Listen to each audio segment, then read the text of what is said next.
And so begins round two. The Dallas Stars, wow. It felt like they were playing a road game tonight. And there was a time not that long ago where when Dallas played road games, I'd get nervous. Tonight, they played pretty well.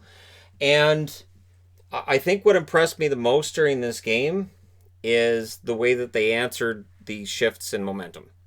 So Calvert out, Nemesnikov in for Colorado. That does make a difference. Matt Calvert is a difference maker for the Colorado Avalanche. So minus him, that does change up things for Colorado. Not in a way that's huge, not in a game-changing manner, but that does make a difference. Early chances were for the Avs and some near misses. So McKinnon had a chance in front that was deflected out by Hudobin. There was a Landeskog chance that went wide early, that kind of thing. Gurianov then had a dangerous chance of his own, and then at 4 minutes, Sagan scores from Radulov and Benn.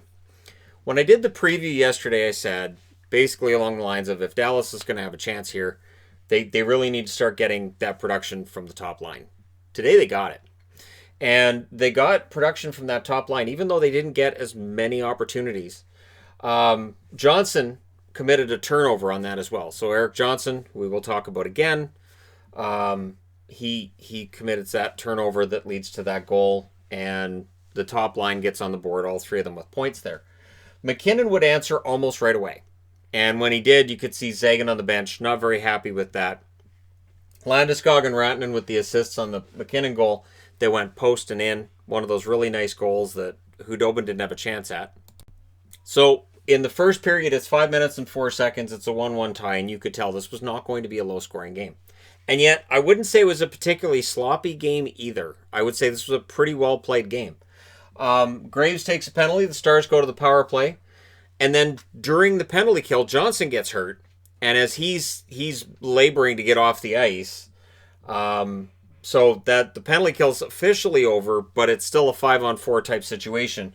And Como would get a goal from Alexiak and Heiskanen at 9:51, and that deflected off of Ryan Graves' stick in front too. So it's a double whammy. The Johnson gets hurt, and a goal goes in for Dallas. So that made it 2-1. Hudobin then denied Landeskog.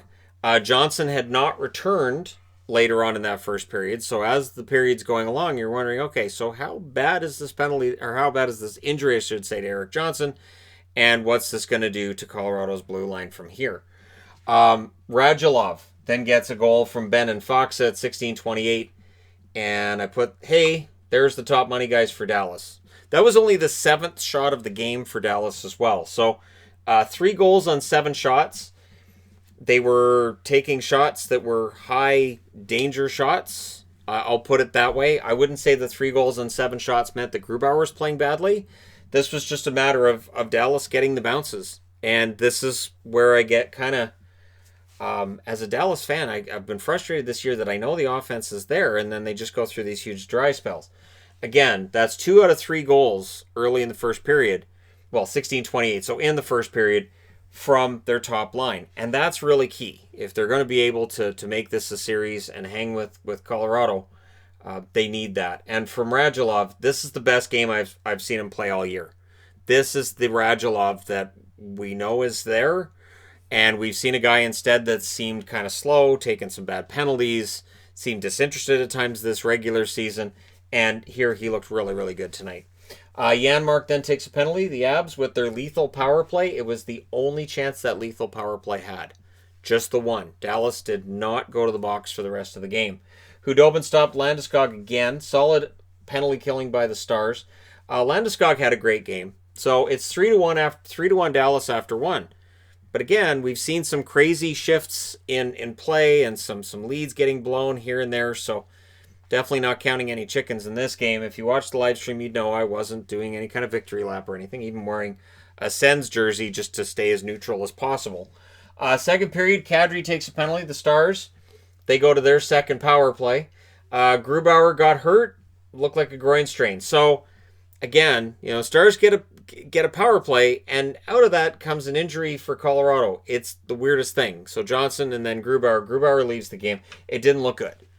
It's just one of those things that happens, when a goaltender goes down awkwardly to make a save, and It might just be they make the splits on the wrong angle, and there you go. So it did look like a groin, and with those, you never know how long a guy's going to be out, or how that's going to affect their lateral movement if they try to come back. Makar would then hit the post after Francouz goes into the net, and then Landeskog scored from McKinnon and Girard at 4:36. So it's 3-2, and again, Francouz is a pretty good goaltender. So just as a fan, I'm not looking at this and saying, okay, so Dallas is going to kill it now because Francouz is in net. I know better. I watched enough Francouz this year to know better. Francouz passed the early test. Sagan had a chance that was taken away from him. Francouz then denied Gurianov, but he can't deny all of them as Dallas had a great second period. Radulov with his second of the game from Sagan and Benn at 9 minutes and 9 seconds, and that makes it 4-2. So we see Landeskog getting that goal from McKinnon and Girard. We see Radulov getting the goal from Sagan and Benn. It is that back and forth game. So again, I'm like, okay, so good. They're up by 2, but again, Colorado's going to get their chances. They have a fast strike offense. They're capable of scoring goals in bunches. Ask Arizona. Great moves then by Makar. Wouldn't end up scoring, but Cale Makar had a pretty good game. Very good period for the Dallas Stars. Dallas has a 2-on-1 that drew a penalty on Graves, but then Gurianov takes a penalty as well, so it turns 4-on-4. 4-on-4, that favored Colorado. McKinnon would score from Girard and Kadri at 18 minutes and 29 seconds, and things wound down from there. Dallas had a puck go in the net, but it was after the buzzer. You could tell it was after the buzzer, so they didn't really have to take many looks at it. It went in the net, yeah, but it was after the buzzer. So we go to the third period, and it's a 4-3 game. And so again, this still feels kind of wide open because you've got 7 goals in the first 2 periods. So third period, Hudobin stopped Makar early, and the early play definitely favored the Habs.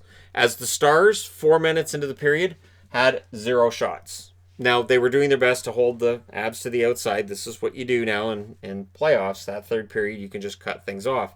The Avalanche pushed at 6 minutes, but Dallas would get their chance, and they bury it. It's Rope Hintz with the first goal he's had of the playoffs. I think this was like 23 shots he's had, and his 23rd goes in.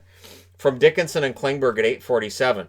So from a Dallas perspective, you get a goal from Sagan, you get 2 from Radulov, you get 1 from Hintz. This is a very good game. And Como, that was his first of the playoffs as well. So this is a game that's got a lot of guys off the schneid, and things look pretty good for Dallas. They're up by 2 at that stage.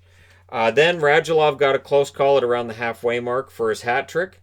He was looking for it. The Stars pressed with 8 minutes left.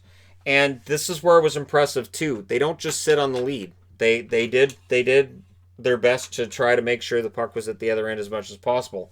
Landeskog then had a chance that missed high, so he got his first of the playoffs. And then his next one goes high. And I am looking for Shazam. All right. So both first lines had 3 goals in this game. Really, really good game from both. But again, with Dallas having 3 goals from their first line, the McKinnon line has 3 goals. That means it's neutralized, so it's depth scoring that made the difference, and that was an advantage for Dallas tonight. We'll see if that's an advantage throughout the series or if it's just a one-night thing. Goaltender gets pulled with 3.5 minutes left. The Avalanche pressed. The Stars cleared it with 2:45 to go. Colorado would take a timeout with 2 minutes and 24 seconds left, and then Foxa made the sacrifice, had a great shot block with about 1 minute and 20 seconds left, and the Stars kill it. The Stars did their best to kill this one off in that third period. Colorado pressed. For Colorado, they're going to have to make some adjustments going into Game 2 and just hope for better puck luck. Dallas is up 1-0 in this series. I really think with this squashed format, with there's not really a big turnaround between the series, momentum means a lot. And it felt like Dallas was still kind of riding that high from the Calgary game, and they showed footage of Dallas yesterday going on an excursion and playing some football and baseball and just, going out and having fun as a team and this kind of thing. This is a unit that's playing very well together. They're playing for each other, and they've got a goal in mind. And it feels like the teams in the bubble that are doing really well are the ones that are a unit. They're getting along really well. They're bonding. And it feels like Rick Bowness is steering these guys in the right direction. So if he wants to stay the head coach for next year, I can't see any reason he wouldn't be given that job. The shots in this game, 13-8 Colorado in the first, 16-10 Dallas in the second. Very good period for them. And then in the third, they close it down. The shots were 8-6 for Colorado. Final shots, 31-30 for the Avalanche. Hits were 48-41 for Dallas. Hard-hitting Dallas Stars, as Calgary found out. And, this is how they play. We'll see if they are able to wear down the Avs. We've already got Johnson hurt, Grubauer hurt, and those plays weren't even ones that necessarily were brought about by Dallas's hits. They were plays that took place, so we'll see if the injury bug now is back for Colorado as it hit them most of the regular season this year. Power plays, Dallas goes 0 for 2, Colorado goes 0 for 1. Hudobin saves 28 out of 31 shots. I thought he was good. Grubauer saved 7 out of 10, was then out with the injury. Francouz saved 18 out of 20. So his save percentage was 200 points better than Grubauer's, which says more for just, I don't know, things were different with Grubauer in net than were with Francouz in net, so I'm not going to say anything bad about Grubauer, but Francouz is a good goaltender. You don't lose the series if you have to go to Francouz from here. Now for Dallas, it's a matter of jumping on them again in a couple of days, and they're going to be playing 4 games in like 5.5 days because they will be doing a back-to-back next Sunday and Monday if the series goes that far. So this is going to be a very, very rough series.